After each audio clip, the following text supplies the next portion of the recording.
जो बोले सौंदर पै अजर अमर प्रकाश की सृष्टि करता विद्यावान जी की जय। साहिब सतगुरु ज्ञाननाथ महाराज जी की जय। साहिब सतगुरु हरिनाथ महाराज जी की जय। शब्द गुरु जी की जय। सतगुरु दे श्रद्धालुआं दे सदा सदा संसार चो जय।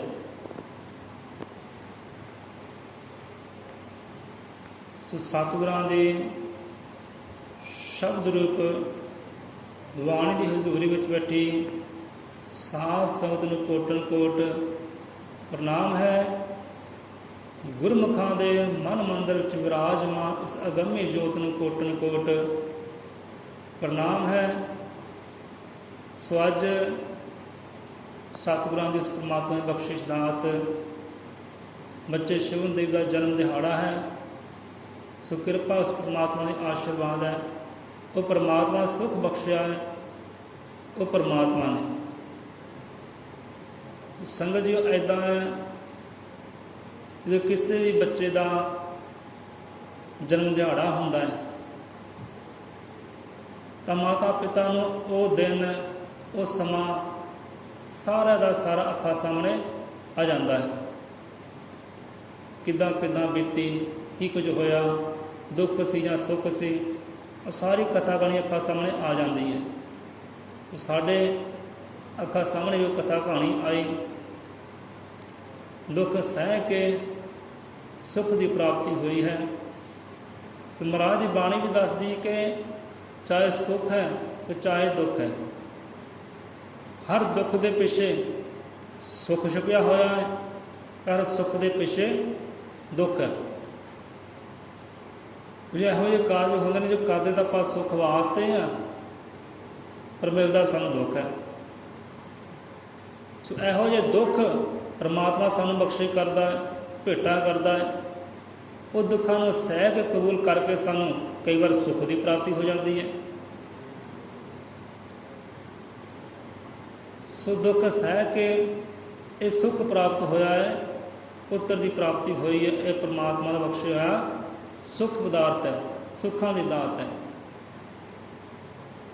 सो एक सुख के पिछे अगे जाके दुख भी बन सकता है, रब जानता है। क्योंकि बच्चे होण नेक, बच्चे होण पढ़े लिखे विद्वान, बच्चे होण आग्याकारी, फिर तो सुख ही सुख है। नहीं तो सुख की दात पिछे भी दुख छिपिया होया है। नहीं तो यहो जे मापे भी होणगे जिहड़े रब नूं कोसदे ने भाई ये परमात्मा तू तो मिहना लाया यहो जी औलाद दे के, ना दिंदा तो चंगा सी। क्योंकि हर दुख पिछे सुख है तो सुख पिछे दुख छिपिया होया है। ये सानू गुरुआं दी बाणी जिहड़ी समझाउणा करदी है। सो अज दा विचार विद्वानां दी लिखत विचों है। सो अज विचार आपां तां कर रहे हैं क्योंकि अज जन्म दिहाड़ा जो सतगुरां ने परमात्मा सानू बख्शिश कीता है पुत्र दात, अज जन्म दिहाड़ा उन्हां दा है। असीं कहते हैं कि साडी संतान का, चलो इदा कहते हैं साडी संतान का जन्म दिहाड़ा, इस करके आप विचार रख रहे हैं। जे हुंदा किसी होर गुरमुख प्यारे का तो उसने भी गुस्सा करना सी तो किसी ने विचार पसंद भी नहीं सी आना। उन्हें डायरैक्ट अपने उपर लेना सी कि साडी धी नूं क्या या साडे पुत्र नूं क्या ये गल्लां बातां। तो नहीं, ये गल्लां बातां विचार सारियां धीआं वास्ते सारियां ही पुत्रां वास्ते है। सो करिए ध्यान, बच्चे कड़वे भी होणगे क्योंकि ये सच का संग है कि सच वाकई कड़वा होंदा है। सो पहला तो आप जन्म दिहाड़े मनाउंदे आ, अपने भी मनाउंदे आ, बच्चों की मनाउंदे आ, खुशी जाहिर करते हैं कि साडा पिता जी जन्म दिहाड़ा है।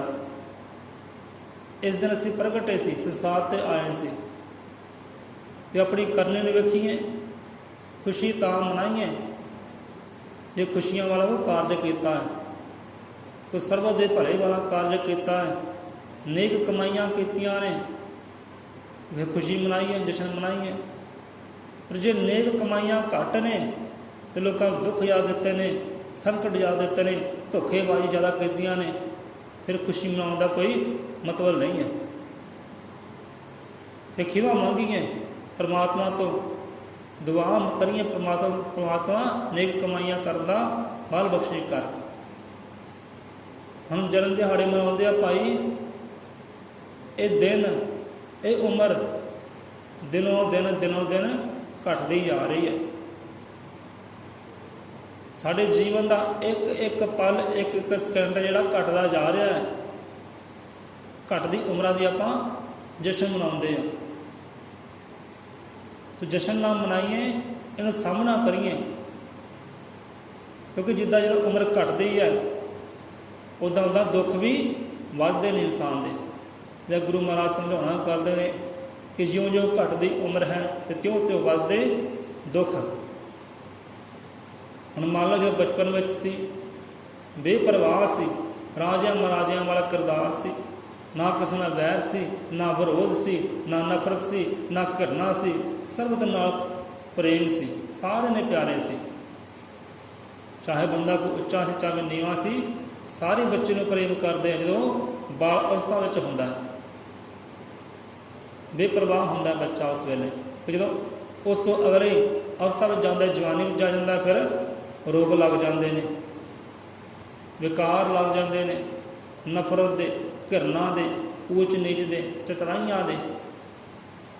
माया मोह लैंदी है संसार में, इस संसार की माया मोह लैंदी है बच्चे को, क्योंकि हुण अवस्था जी बदल गई है। हुण जवानी में आ गया, जवानी में हंकार भी हो सकता है, माण भी हो सकता है अपने सोहने रंग का, सोहनी जवानी का, बाहां के बल का, छाती के बल का हंकार भी हो सकता है। सो बन गया ना दुख का घर। तो जिद्दां जिद्दां उम्र घटती है उदों का दुख वधदे ने, तो बुढ़ापे में आके दुखों की पांडी बन जाता है शरीर, ईमान सदही।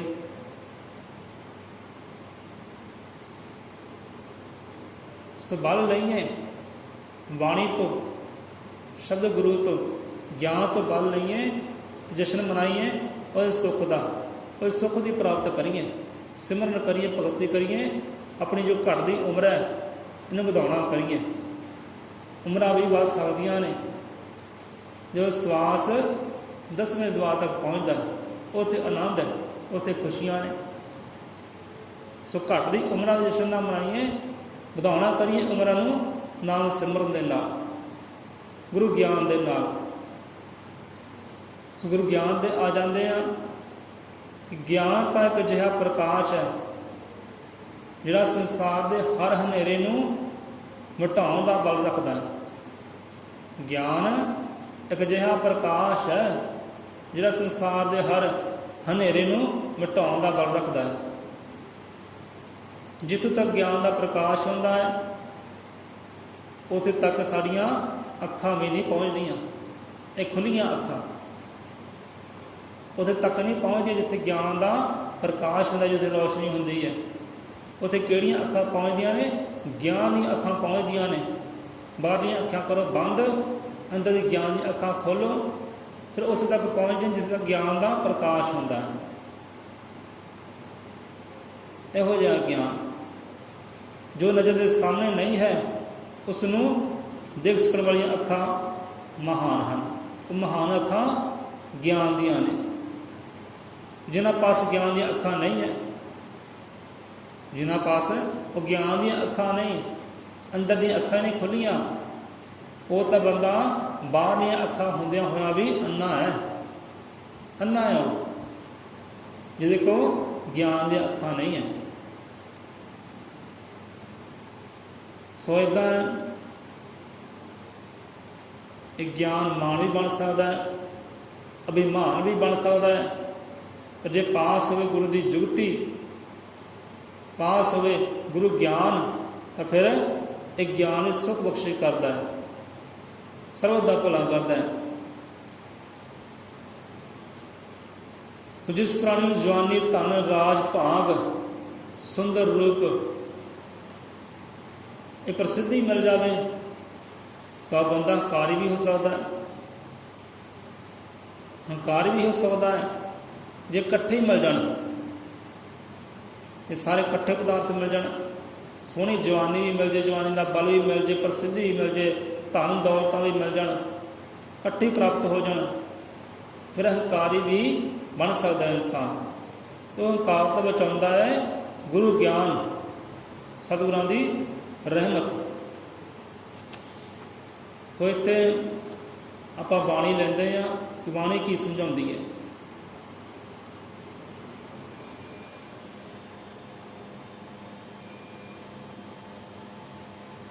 ਕਿ ਸਤਿਗੁਰੂ ਜੀ ਮਹਾਰਾਜ ਬੱਚਿਆਂ ਨੂੰ ਬਲ ਬੁੱਧੀ ਬਖਸ਼ੀ ਕਰੇ, ਇਸ ਵਾਸਤੇ ਅਰਦਾਸ ਬੇਨਤੀ ਕਰੀਏ। ਬਾਣੀ ਸਮਝਾਉਂਦੀ ਹੈ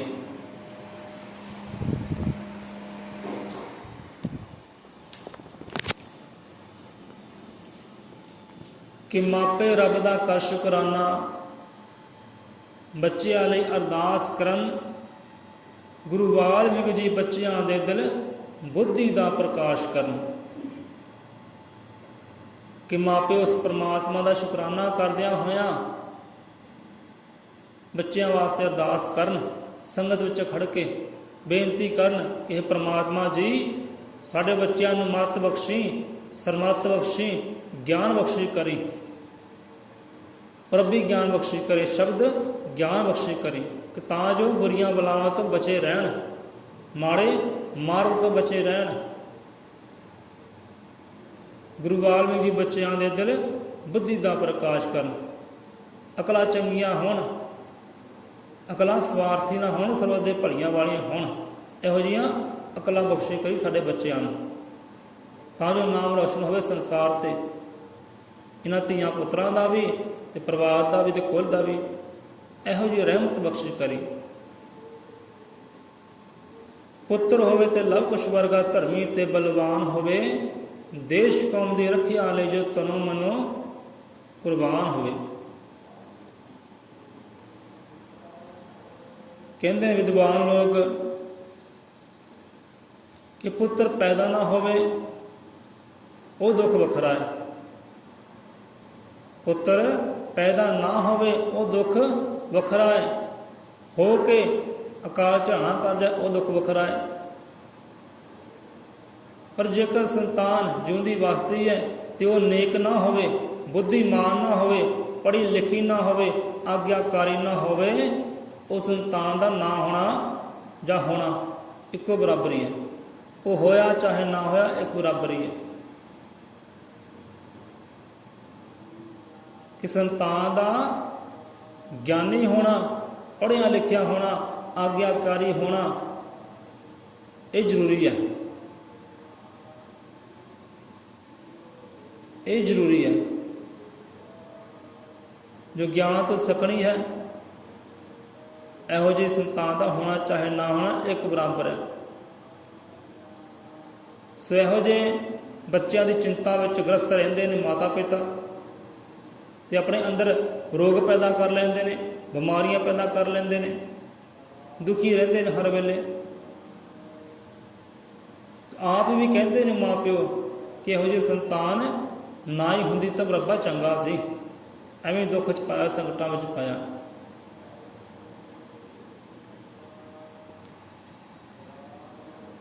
ਸੋ ਇੱਥੇ ਬੱਚਾ ਕਿਹੋ ਜਿਹਾ ਹੋਵੇ, ਪੁੱਤਰ ਕਿਹੋ ਜਿਹਾ ਹੋਵੇ, ਕਿਹੜੇ ਗੁਣ ਹੋਣ ਉਹਦੇ ਅੰਦਰ, ਦੱਸਦੇ ਨੇ ਗੁਰੂ ਮਹਾਰਾਜ ਕਿ ਪੁੱਤਰ ਹੋਵੇ ਤੇ ਲਵ ਕੁਸ਼ ਵਰਗਾ, ਪੁੱਤਰ ਹੋਵੇ ਤੇ ਲਵ ਕੁਸ਼ ਵਰਗਾ, ਧਰਮੀ ਤੇ ਬਲਵਾਨ ਹੋਵੇ।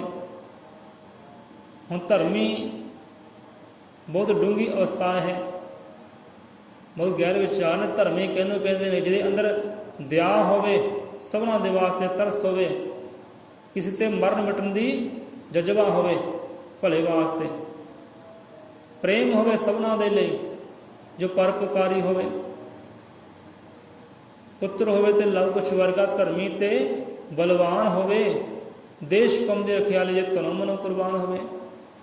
ਜਿਹੜਾ ਆਪਣੇ ਦੇਸ਼ ਦੀ ਹਿੱਤ ਵਾਸਤੇ ਖੜਾ ਹੋਵੇ, ਆਪਣੇ ਕੌਮ ਦੀ ਹਿੱਤ ਵਾਸਤੇ, ਭਲੇ ਵਾਸਤੇ ਖੜਿਆ ਹੋਵੇ, ਰੱਖਿਆ ਵਾਸਤੇ, ਸੰਭਾਲ ਵਾਸਤੇ ਖੜਿਆ ਹੋਵੇ, ਕੁਰਬਾਨੀ ਦੇਣ ਲਈ हर वेले तैयार रहे, चाहे कुर्बानी तन दी है तो चाहे कुर्बानी मन दी है। जे ये भी ना होवे, जे ये गुण भी ना होण, फिर की होवे? जां फिर भगत तपस्वी होवे जो जीवन का बलिदान करे, जो अपने जीवन को मिटा के मुका के खत्म करके अपनी हस्ती नूं रब का भगत होवे, रब का प्रेमी होवे, रब का लाडला होवे। जां फिर ये गुण भगती वाले, सिमरन भगती वाले गुण उहदे अंदर होण, जो अपने आप को खत्म करके संसार में सुख बख्शिश करे, कल्याण करे जगत का, अपने आप का बलिदान करके, जीवन का बलिदान करके, विषय उपकारां का बलिदान करके सर्व दे सुख की अरदास बेनती करे। जां फिर एक गुण होवे जगत भले ले लाई समाधि, दुनिया दी कल्याण करे, जिहड़ा सर्व दे भले वास्ते समाधि लावे, चौंकड़ा मारे अते दुखियां नूं सुख च पाउणा करे। इहो जी संतान होई। माँ बाप गुरु की सेवा करके तीर्थां ते रह के जिन्हां ने तप किया हुंदा है, उन्हां दा जीवन सदा सुखी रहिंदा है, आनंदमय रहिंदा है। ते जिहड़ा पुत्र काम तो मन चुरावे, दुखियां लोगों की सेवा विच ना आवे, गरीब बेसहारिਆਂ ਦਾ सहारा ना बने, मुसीबत भी किसी के काम ना आवे, जिहा पुत्र माता के गर्भ विचों मलमूत्र के बराबर है। जे माता गर्भ च मलमूत्र निकलता है वो बराबर है वो पुत्र, जिहड़ा किसी का सहारा ना बने, किसी के काम ना आवे, अपनी नेक कमाइयां तो मन चलावे, वो मल मूत्र के बराबर है। स्वाज्ञाकारी होवे, नशेड़ी ना होवे, नशा में ग्रस्त ना होवे,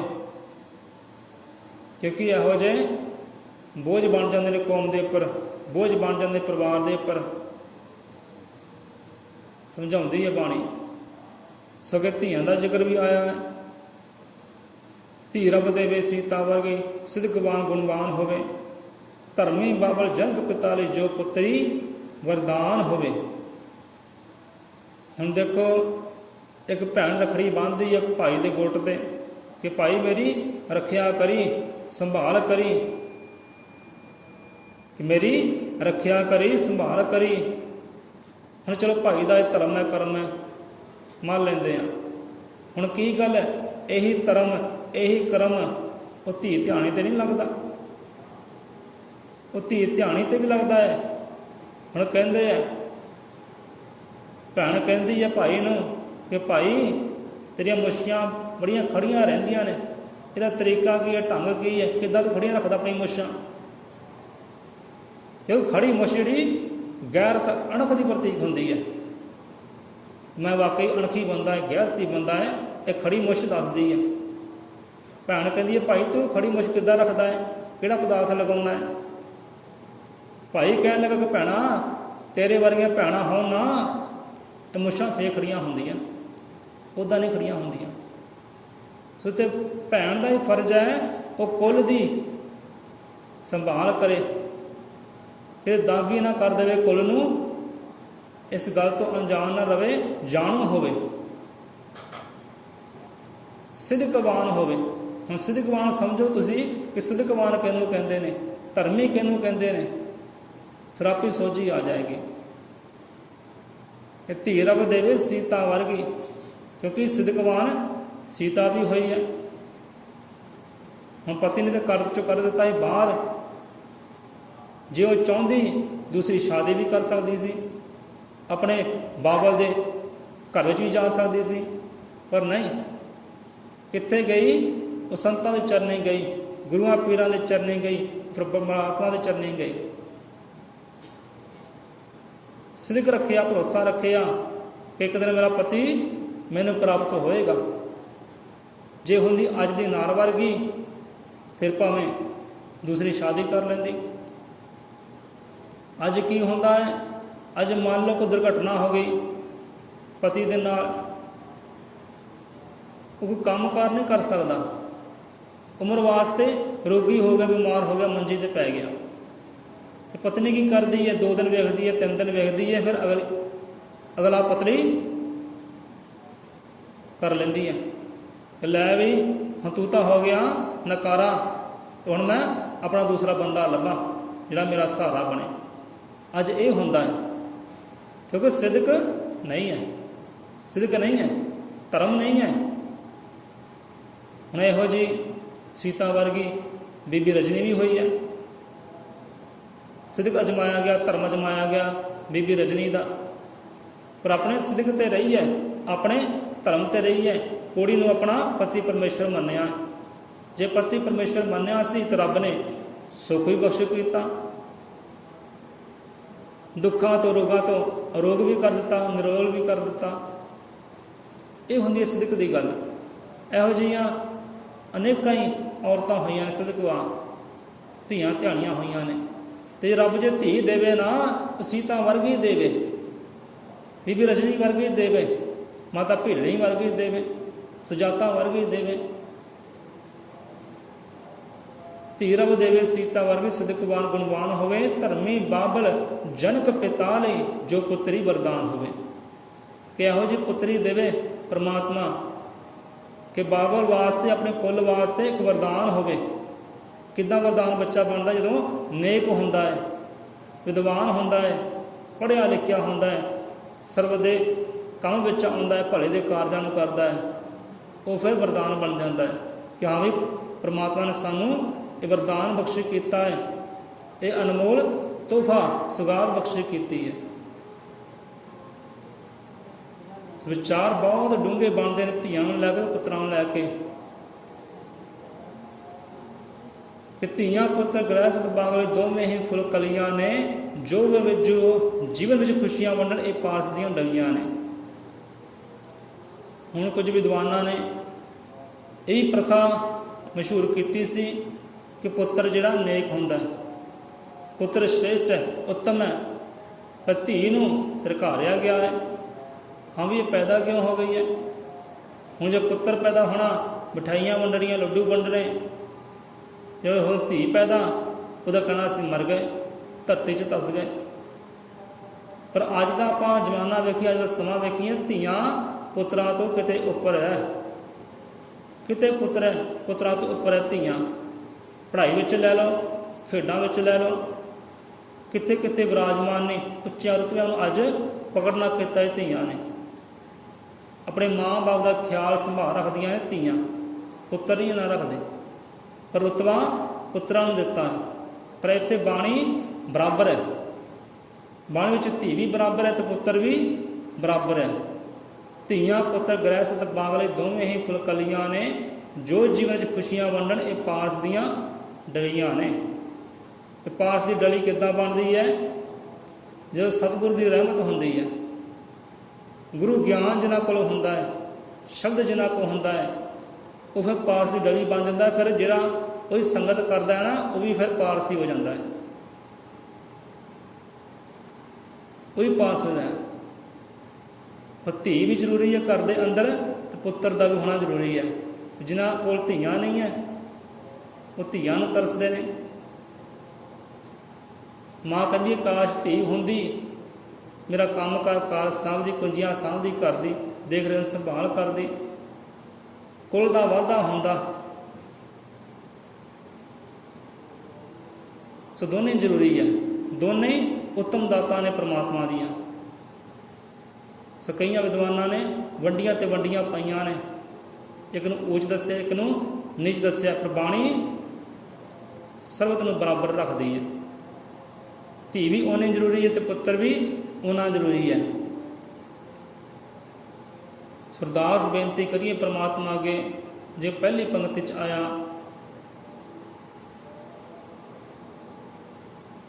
कि मापे रब दा कर शुकराना, बच्चों ने अरदास करन, गुरवाल जी बच्चों के बुद्धि का प्रकाश करन। क्योंकि इस तरह मेहनत करते हैं, असीं मुशक्कत करते हैं कि बच्चे पढ़न, बच्चे लिखण, नेक होण, पर मेहनत के नाल किते परमात्मा की रहमत रल जाए ना, फिर वारे न्यारे हो जाते हैं। जो वो रहमत नाल रल जाए, सो रहमत मंगीए, अरदास बेनती करिए हर नत रोज़ ਕਿ ਪ੍ਰਮਾਤਮਾ ਬੁਰੀਆਂ ਬਲਾਵਾਂ ਤੋਂ ਬਚਾਵੇ ਇਹਨਾਂ ਬੱਚਿਆਂ ਨੂੰ, ਵਿਸ਼ਿਆਂ ਵਿਕਾਰਾਂ ਤੋਂ ਬਚਾਵੇ, ਨਸ਼ਿਆਂ ਤੋਂ ਬਚਾਵੇ, ਖਾਸ ਕਰਕੇ ਨਸ਼ਿਆਂ ਤੋਂ ਬਚਾਵੇ। ਸੋ ਇੱਕ 16 ਸਾਲ ਦਾ ਗੱਭਰੂ ਉਹ ਵੀ ਸੀ, ਭਾਈ ਜੱਤਾ ਜੀ, ਜਿਹੜਾ ਦਿੱਲੀ ਤੋਂ ਸੀਸ ਲੈ ਕੇ ਆਇਆ ਸੀ ਗੁਰੂ ਤੇਗ ਬਹਾਦਰ ਜੀ ਦਾ। 16 ਸਾਲ ਦੀ ਉਮਰ ਵਿੱਚ ਮੁਗਲ ਫੌਜ ਦੇ ਨਾਲ ਮੱਥਾ ਲਾਇਆ ਸੀ, 16 ਸਾਲ ਦੀ ਉਮਰ ਵਿੱਚ। ਪਰ ਅੱਜ ਦਾ 16 ਸਾਲ ਦਾ ਬੱਚਾ ਕੀ ਕਰਦਾ ਹੈ? ਬੀੜੀਆਂ ਉਹਦੇ ਕੋਲ ਮਿਲ ਜਾਣਗੀਆਂ, ਸਿਗਰਟਾਂ ਉਹਦੇ ਕੋਲ ਮਿਲ ਜਾਣਗੀਆਂ, ਚੈਨੀਆਂ ਖਾਣੀਆਂ ਉਹਦੇ ਕੋਲ ਮਿਲ ਜਾਣਗੀਆਂ, ਸ਼ਰਾਬ ਦੇ ਡੋਨੇ ਵੀ ਉਹ 16 ਸਾਲ ਦੇ ਗੱਭਰੂ ਤੋਂ ਪ੍ਰਾਪਤ ਹੋ ਜਾਣਗੇ। ਇਹ ਨਸ਼ੇ ਕੀ ਕਰਦੇ ਨੇ? ਨਸ਼ੇ ਬੁੱਧੀ ਨੂੰ ਮਾਰਦੇ ਨੇ, ਅਕਲਾਂ ਨੂੰ ਮਾਰਦੇ ਨੇ, ਅਕਲਾਂ ਦਾ ਨਾਸ਼ ਕਰ ਦਿੰਦੇ ਨੇ। ਚੰਗੇ ਭਲੇ ਦੀ ਪਛਾਣ ਨਹੀਂ ਰਹਿੰਦੀ ਕਿ ਕਿਹੜਾ ਮਾਰਗ ਚੰਗੇ ਦਾ, ਚੰਗਿਆਈਆਂ ਦਾ, ਅਤੇ ਕਿਹੜਾ ਮਾਰਗ ਬੁਰਾਈਆਂ ਦਾ। ਕਿਤੇ ਚੱਲਾਂ, ਬੁਰਾਈ 'ਤੇ ਚੱਲਾਂ, ਚੰਗਿਆਈ 'ਤੇ ਚੱਲਾਂ। ਬੰਦਾ ਚੰਗਿਆਈ ਨੂੰ ਛੱਡ ਕੇ ਬੁਰਾਈਆਂ 'ਤੇ ਚੱਲਦਾ ਹੈ, ਕਿਉਂਕਿ ਬੁੱਧੀ ਕੰਮ ਹੀ ਨਹੀਂ ਕਰਦੀ। ਬੁੱਧੀ ਬੁਰਾਈਆਂ ਵਾਲੀ ਬਣ ਗਈ ਹੈ, ਵਿਸ਼ੇ ਵਿਕਾਰਾਂ ਵਾਲੀ ਬਣ ਗਈ ਹੈ। ਇਹ ਨਸ਼ੇ ਪਹਿਲਾ ਵਾਰ, ਪਹਿਲਾ ਐਕਸ਼ਨ ਬੁੱਧੀ 'ਤੇ ਕਰਦੇ ਨੇ, ਅਕਲਾਂ 'ਤੇ ਕਰਦੇ ਨੇ, ਮੱਤ 'ਤੇ ਕਰਦੇ ਨੇ। ਇਸੇ ਕਰਕੇ ਅਰਦਾਸ ਬੇਨਤੀ 'ਚ ਪਹਿਲਾਂ ਆਇਆ ਹੈ ਕਿ ਦਾਤਾ ਮੱਤ ਬਖਸ਼ੇ, ਸਰਮੱਤ ਬਖਸ਼ੇ, ਕਿਉਂਕਿ ਮੱਤ ਹੀ ਬੰਦੇ ਨੂੰ ਉੱਚਾ ਕਰਦੀ ਹੈ ਅਤੇ ਮੱਤ ਹੀ ਬੰਦੇ ਨੂੰ ਨੀਵਾਂ ਕਰਦੀ ਹੈ। ਮੱਤ ਕਰਕੇ ਕੋਈ ਗਿਆਨੀ ਹੈ ਅਤੇ ਮੱਤ ਕਰਕੇ ਕੋਈ ਅਗਿਆਨੀ ਹੈ। ਅਗਿਆਨਤਾ ਦੇ ਹਨੇਰੇ ਵਿੱਚ ਹੈ ਅਤੇ ਮੱਤ ਕਰਕੇ ਕੋਈ ਚਾਨਣ ਵਿੱਚ ਹੈ, ਰੋਸ਼ਨੀ ਵਿੱਚ ਹੈ। ਮਾਪੇ ਰੱਬ ਦਾ ਕਰ ਸ਼ੁਕਰਾਨਾ ਬੱਚਿਆਂ ਲਈ ਅਰਦਾਸ ਕਰਨ, ਗੁਰੂ ਵਾਲਮੀਕ ਜੀ ਬੱਚਿਆਂ ਦੇ ਦਿਲ ਬੁੱਧੀ ਦਾ ਪ੍ਰਕਾਸ਼ ਕਰਨ। ਬੁੱਧੀ ਵੀ ਇੱਕ ਪ੍ਰਕਾਸ਼ ਹੈ, ਇੱਕ ਰੋਸ਼ਨੀ ਹੈ, ਇੱਕ ਜੋਤ ਹੈ। ਇਹ ਜੋਤ ਦਾ ਵਾਸਾ ਸਤਿਗੁਰੂ ਜੀ ਕਰਨ ਬੱਚਿਆਂ ਦੇ ਹਿਰਦੇ ਅੰਦਰ, ਦਿਮਾਗ ਅੰਦਰ, ਬੁੱਧੀ ਅੰਦਰ। ਸੋ ਇੱਥੇ ਲੈਂਦੇ ਹਾਂ ਵਿਸ਼ਰਾਮ। ਸਵਾ ਜੁੜਦੇ ਹਾਂ ਗੁਰ ਦੀ ਵਡਿਆਈ ਦੇ ਨਾਲ, ਆਰਤੀ ਦੇ ਨਾਲ। ਸੋ ਵਿਚਾਰ ਬਹੁਤ ਡੂੰਘੇ ਹੈ। ਸੋ ਆਪਾਂ ਥੋੜ੍ਹੇ ਥੋੜ੍ਹੇ ਲਏ ਹੈ। ਸੋ ਕਿਤੇ ਸਮਾਂ ਮਿਲਿਆ, ਗੁਰੂ ਮਹਾਰਾਜ ਦੀ ਬਖਸ਼ਿਸ਼ ਹੋਈ ਇਸੇ ਤਰੀਕੇ ਦੇ ਨਾਲ, ਰਹਿਮਤ ਹੋਈ ਇਸ ਤਰੀਕੇ ਦੇ ਨਾਲ, ਤਾਂ ਫਿਰ ਸਾਂਝੇ ਕਰਾਂਗੇ। ਸੋ ਹੋਈਆਂ ਕਮੀਆਂ ਤਰੁੱਟੀਆਂ ਮੇਰੇ ਸਤਿਗੁਰੂ ਖਿਮਾ ਕਰਨ, ਜੋੜ ਲੈਣ ਆਪਣੇ ਬੱਚਿਆਂ ਨੂੰ, ਧੀਆਂ ਨੂੰ, ਪੁੱਤਰਾਂ ਆਪਣੇ ਚਰਨਾਂ ਦੇ ਨਾਲ, ਗੁਰੂ ਗਿਆਨ ਦੇ ਨਾਲ। ਮੱਤ ਬਖਸ਼ਣ, ਸਰਮੱਤ ਬਖਸ਼ੀ ਕਰਨ, ਧਰਮ ਇਮਾਨ ਬਖਸ਼ੀ ਕਰਨ। ਜੋ ਬੋਲੇ ਸੌਂਦਰ ਪੈ ਅਜ਼ਰ ਅਮਰ ਕਾਲ ਦਰਸ਼ੀ ਵਾਲਮੀਕ।